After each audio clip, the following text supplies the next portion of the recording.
Students, digital math आप लोग के लिए लेके आए rational numbers exercise 1.1। Rational number जो है क्लास 8 चैप्टर 1 एनसीईआरटी सिलेबस के बेस पे है, उसका एक्सरसाइज 1.1 लेके आए हैं हम लोग डिजिटल मैथ्स के ऊपर। So please I have prepared introduction part. अगर इंट्रोडक्शन पार्ट आप लोग ने नहीं देखा है तो please go through the introduction part, एक बार हर एक चीज को प्रॉपर वे में समझें ताकि आप एक्सरसाइज इजीली समझ सके। और एक चीज याद रखना, आपको हर एक चीज नोट करके रखनी है। प्लीज मैथ्स है तो मैथ्स सिर्फ देखने से सीखा नहीं जाता है, हर एक चीज को, हर एक पॉइंट को please note it down and then write, then only it is possible. Clear? So we are going to start with exercise 1.1 question wise.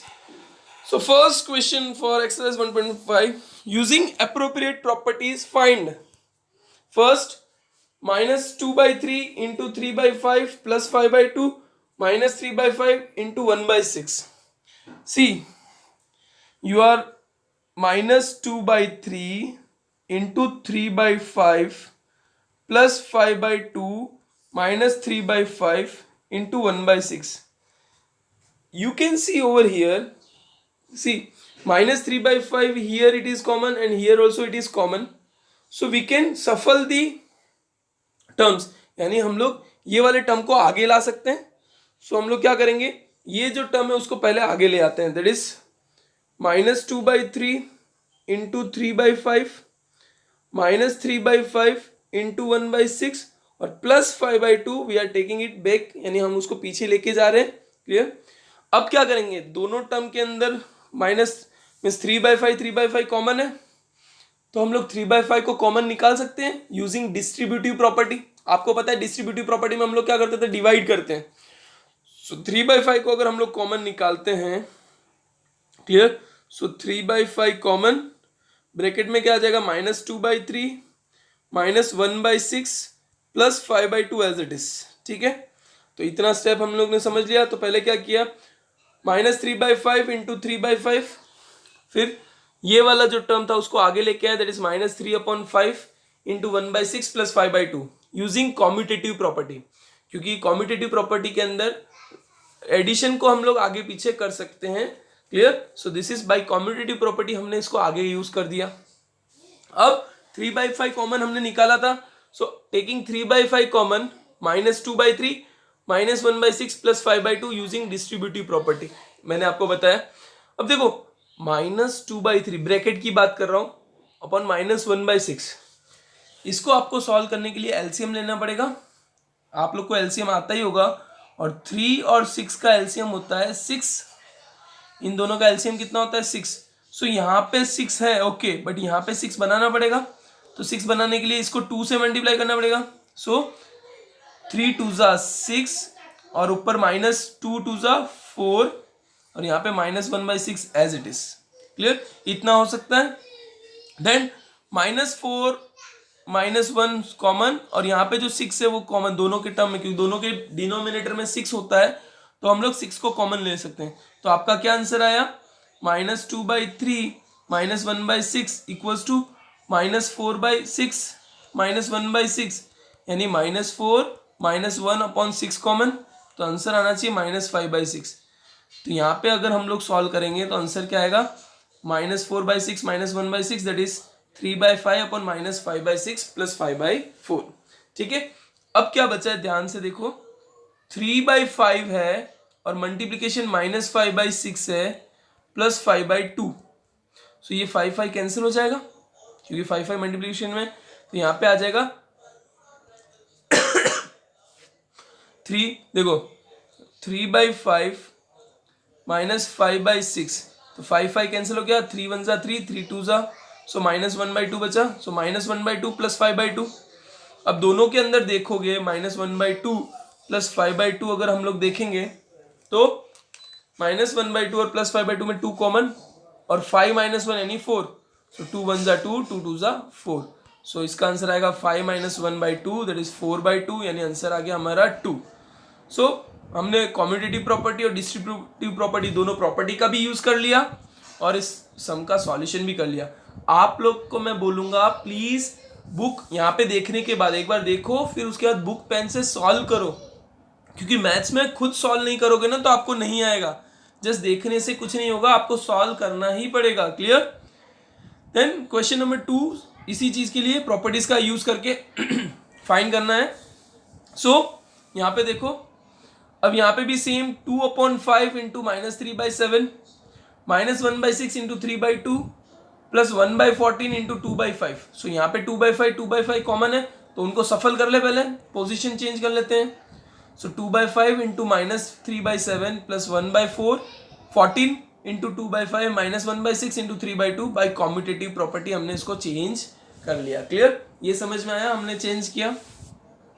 सो अब क्या करना है, अब इसका देखो यहाँ पे 2/5 कॉमन है दोनों में, सो 2/5 कॉमन निकाल ले पहले। सो 2/5 कॉमन -3/7 प्लस 1/14, और यहाँ पे क्या थी, यहाँ पे चेक करो -1/6 था इंटू 3/2 था। सो 3 2 ज़ा 6 होता है, सो 1 ये 1 ज़ा, सो 1 इंटू 1 -1/4।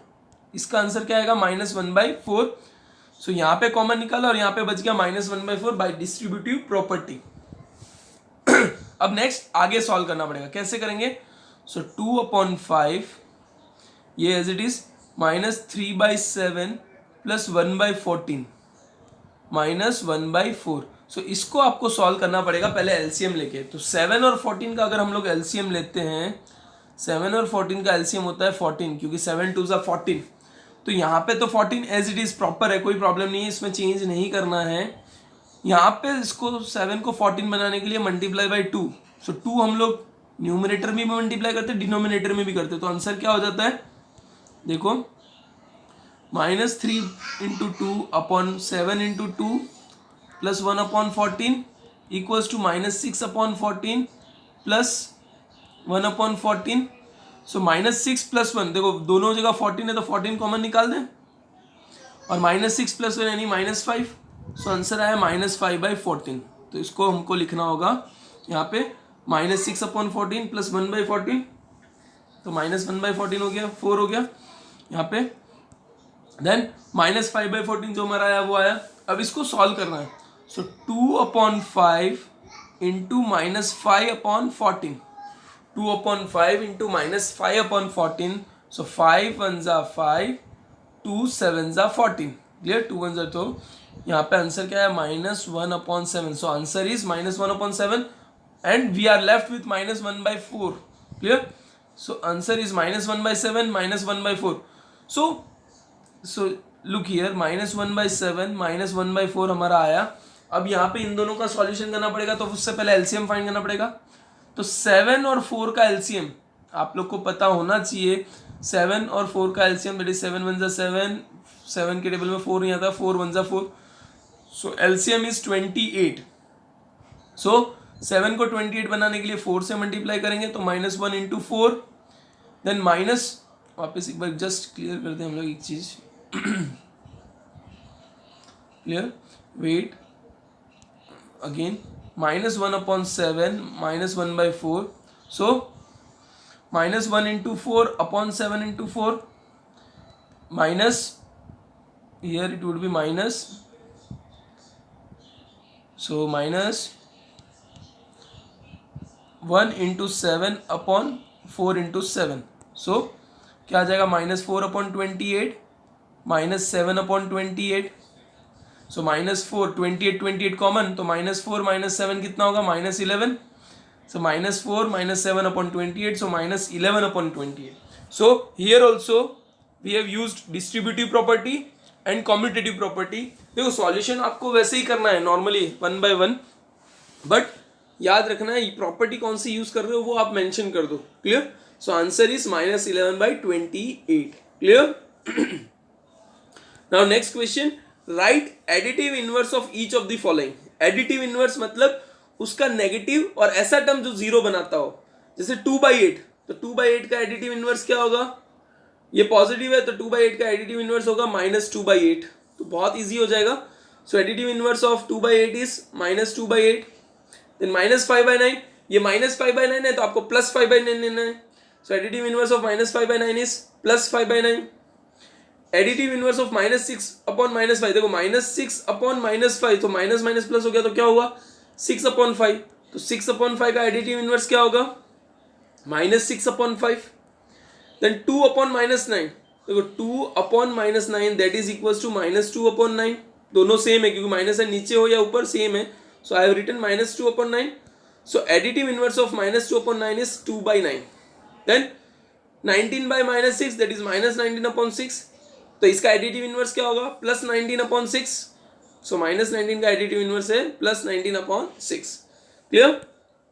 बहुत इजी है ये exercise. Additive inverse, multiplicative inverse तो आप बहुत इजीली फाइंड कर सकते हो. Verify that -1 in bracket -x equals to 1. आपको वेरीफाई करना है.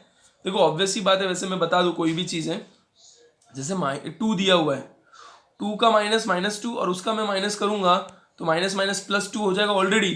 तो 2 का माइनस तो वो 2 ही होता है, लेकिन हमको वेरीफाई करना है तो we have to verify that is 11/15. So additive inverse of x is -x. So similarly additive inverse of 11/15 is -11/15. Also, -11/15 plus 11/15 equals to 0. So this shows that additive inverse of -11/15 is 11/15. Clear. देखो पहले क्या किया, 11/15 का additive inverse क्या हुआ, -11/15. फिर उसका additive inverse find किया, यानी ये तो माइनस हमने फाइंड कर दिया, उसका भी एडिटिव इनवर्स मीन्स नेगेटिव करना, that is 11/15. So this shows that minus of -11/15 equals to 11/15. मतलब इसका अगर हम लोग माइनस है उसका माइनस करेंगे तो 11/15 आएगा. सिमिलरली -13/7 है, सो इसका -13/7 का एडिटिव इनवर्स क्या होगा, 13/7. और 13/7 का एडिटिव इनवर्स क्या होता है, additive inverse of 13/7 that is -13/7. So if -13/7 है उसको मैं माइनस करूं और फिर उसका भी मैं माइनस करूं अकॉर्डिंग टू दिस, सो ये माइनस माइनस प्लस हो जाएगा और वापस माइनस आया तो आंसर क्या आएगा, -13/7. So this value is verified. Hence ये वेरीफाई हो गया है कि minus of -13/7 is equals to 13/7. Clear. ये वेरिफिकेशन देखो पूछते हैं, बाकी है इजी, डायरेक्टली कर सकते हो. राइट. मल्टीप्लिकेटिव इनवर्स, देखो एडिटिव इनवर्स था, मल्टीप्लिकेटिव इनवर्स क्या होता है, जैसे 2 दिया हुआ है तो 1/2, 3/2 दिया हुआ है तो 2/3, -1/2 दिया हुआ है तो -2/1. This are multiplicative inverse. So -13 तो 1/-1/13. So multiplicative inverse of minus is -1/13. -13/19 तो मल्टीप्लिकेटिव इनवर्स इज -19/13. खाली आपको रेसिप्रोकल करना है, इन्वर्ट करना है, दैट इज 1/5. तो multiplicative inverse is 5/1. -5/8. So -5/8 into -3/7. So -5/8 into -3/7. इसका अगर हम लोग फाइंड करेंगे तो हमको मिलेगा -15/56. और माइनस माइनस प्लस तो +15/56. तो उसका मल्टीप्लिकेटिव इनवर्स क्या होगा, 56/15. Then -1 into -2/5. उसका आंसर होता है 2/5. ये लिखा हुआ है. सो 2/5 का मल्टीप्लिकेटिव इनवर्स क्या होगा, 5/2. So this is how multiplicative inverse. -1 का मल्टीप्लिकेटिव इनवर्स क्या होगा, -1 का मल्टीप्लिकेटिव इनवर्स -1 ही होगा, क्योंकि -1/1 करूंगा तो भी -1 ही आने वाला है, या 1/-1 करूंगा तो भी -1 ही आएगा. सो मल्टीप्लिकेटिव इनवर्स ऑफ -1 इज -1. ये सब चीज मैं वेस्ट नहीं कर रहा हूँ क्योंकि डायरेक्टली आप रेसिप्रोकल कर सकते हो. So it is not required कि आप एक एक चीज को देखो. Clear. Then name the property under multiplication use in each of the following. भाई मल्टीप्लिकेशन में कौन सी प्रॉपर्टी उसको यूज किया है वो बताना है. -4/5 into 1 equals to 1 into -4/5 equals to -4/5. तो यहाँ पे कौन सी प्रॉपर्टी यूज हुई होगी आपको हिसाब से, मेरे अकॉर्डिंग तो मल्टीप्लिकेटिव आइडेंटिटी यूज की गई है, क्योंकि -1 से मल्टीप्लाई करो. एक तो कॉम्यूटेटिव प्रॉपर्टी भी बोल सकते हो और मल्टीप्लिकेटिव आइडेंटिटी भी, क्योंकि 1 से आप किसी को भी मल्टीप्लाई करो answer would be -4/5. So multiplicative identity -13/17 into -2/7 equals to -2/7 into -13/17. भाई ये आपने प्रॉपर्टीज देखी होगी, तो कॉम्यूटेटिव प्रॉपर्टी आ रहा है क्योंकि सेम नंबर इज मल्टीप्लाइड, खाली पोजीशन चेंज किया हुआ है. So property used is commutative property. Then -19/29 into -29/19, देखो -19/29 इंटू -29/19, सो कैंसिल होके 1 आ रहा है। इसका मतलब multiplicative inverse property use is multiplicative inverse. Clear, 1 अगर आंसर आ जाता है मल्टीप्लाई करके तो it will be always multiplicative inverse. Clear. Next question, multiply 6/13 by reciprocal of -7/16।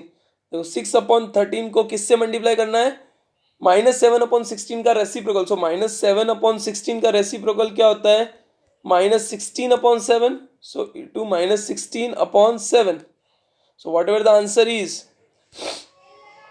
reciprocal of -7/16 is -16/7.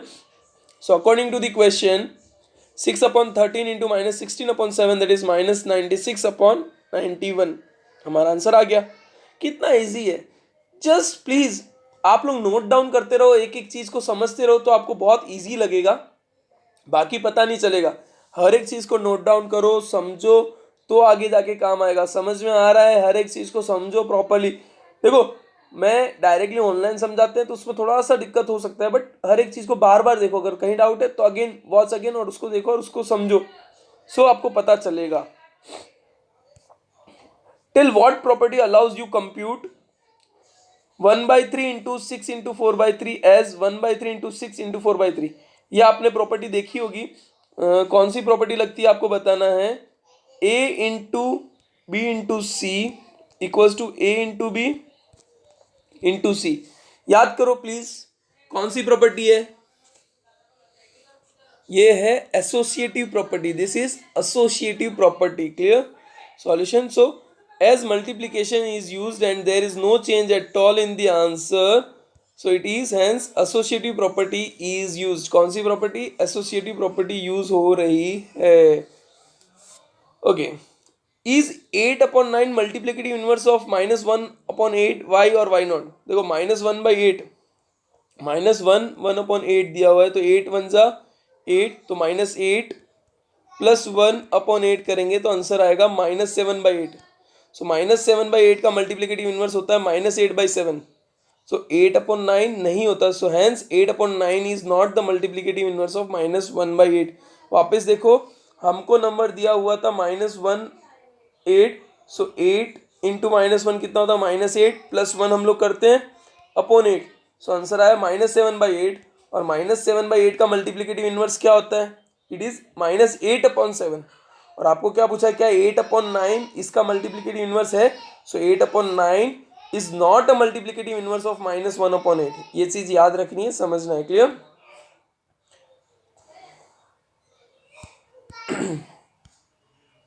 Now is 0.3 multiplicative inverse of 3 1/3। सो 3 1/3, तो 3 3 जा 9 plus 1/3 यानी 10/3। Clear. सो यहाँ पे हमने मेंशन किया 10/3 and multiplicative inverse of 10/3 is 3/10, that is 0.3, यानी 0.3 इस number का मल्टीप्लिकेटिव इनवर्स है। सो 0.3 is a multiplicative inverse of 3/10, क्योंकि देखो 3 1/3 था, तो 3 3 जा 9, 1 प्लस करना पड़ेगा 3, दैट इज 10/3। और 10/3 का इनवर्स क्या होता है, 3/10 यानी 0.3। So 0.3 is a multiplicative inverse. Clear. So this was the exercise आपकी फर्स्ट। इसके अंदर अब खाली filling the blanks. Write the rational number that does not have a reciprocal. The rational number that does not have a reciprocal, तो 0 एक ऐसा rational number है जिसका रेसिप्रोकल पॉसिबल नहीं है। 0 डजंट हैव इट्स रेसिप्रोकल, क्योंकि 0 को अगर रेसिप्रोकल करेंगे तो 1/0 होता है जो अनडिफाइंड है। Clear, because 1/0 is undefined. Then the rational numbers that are equal to their reciprocals, तो 1 जो है उसका रेसिप्रोकल के इक्वल होता है कि 1/1 भी 1 होता है, और -1 भी -1 का इक्वल ही होता है। सो 1 and -1 are equal to their reciprocal, 1 and -1 are equal to their reciprocals. The rational number that is equal to its negative, ऐसा रैशनल नंबर जो उसके नेगेटिव का इक्वल है, तो 0 ही एक ऐसा नंबर है जिसके नेगेटिव का इक्वल होता है, क्योंकि जीरो के आगे नेगेटिव लगाओ तो भी जीरो ही लगा, तो zero is the rational number that is equal to its negative. समझ में आया? आपको यहाँ पे बोला गया था कि रैशनल नंबर ऐसा लिखो जिसका रेसिप्रोकल पॉसिबल नहीं है, तो जीरो था। ऐसे रैशनल नंबर लिखो जिसके रेसिप्रोकल सेम होते हैं, तो 1 और -1 दोनों ऐसे रैशनल नंबर्स हैं जिनके रेसिप्रोकल्स सेम होते हैं। The rational number that is equal to its negative, तो जीरो का रैशनल नंबर जो है उसका नेगेटिव का भी सेम होता है, तो जीरो। अब फिलिंग द ब्लैंक्स बाकी है। FIB, zero has dash reciprocal, zero का रेसिप्रोकल पॉसिबल है नहीं, तो zero has no reciprocal. Clear? उसका कोई रेसिप्रोकल पॉसिबल नहीं है। The numbers dash and dash are their own reciprocal, तो इससे पहले ही हमने देखा 1 और -1 ऐसे हैं जिनका रेसिप्रोकल खुद ही है। क्लियर? 1 का रेसिप्रोकल 1 होता है और -1 का भी रेसिप्रोकल -1 होता है। द रेसिप्रोकल ऑफ -5 इज, -5 का रेसिप्रोकल क्या होगा? -1/5। सी रेसिप्रोकल पूछा है, 5 नहीं आएगा। देखो ध्यान देना आप लोग, एडिटिव इनवर्स पूछा होता तो 5 आएगा, इसीलिए यहाँ पे मिस्टेक की ताकि आप ध्यान दो। माइनस इसका रेसिप्रोकल का आंसर आएगा -1/5। रेसिप्रोकल ऑफ -5 इज -1/5, चीज को ध्यान रखना। Reciprocal of 1/x where x is not equal to 0, तो 1/x का रेसिप्रोकल क्या होगा? x। 1/x का reciprocal is x। The product of to rational number is always a rational number, product of to rational number is always a rational number. Clear? The reciprocal of positive rational number is, भाई अगर rational number positive है तो उसका reciprocal हमेशा positive ही होगा। Clear? सो ये आपका answer से, this was last question of the exercise. Thank you very much. इसी तरह से आप हमारे साथ बने रहो, हर एक एक्सरसाइज के हर एक चीज के सम्स के सॉल्यूशन मिलेंगे। और एक चीज है, मैथ्स है तो हर एक चीज को नोट करते रहो, खुद यहाँ पे देखो, सॉल्व करो, खुद ट्राई करो, क्योंकि प्रैक्टिस आपको ही करनी पड़ेगी। मैं सिर्फ आपको गाइड कर सकता हूँ, बट आपको प्रैक्टिस तो आपको ही करनी पड़ेगी। So thank you very much and B with us.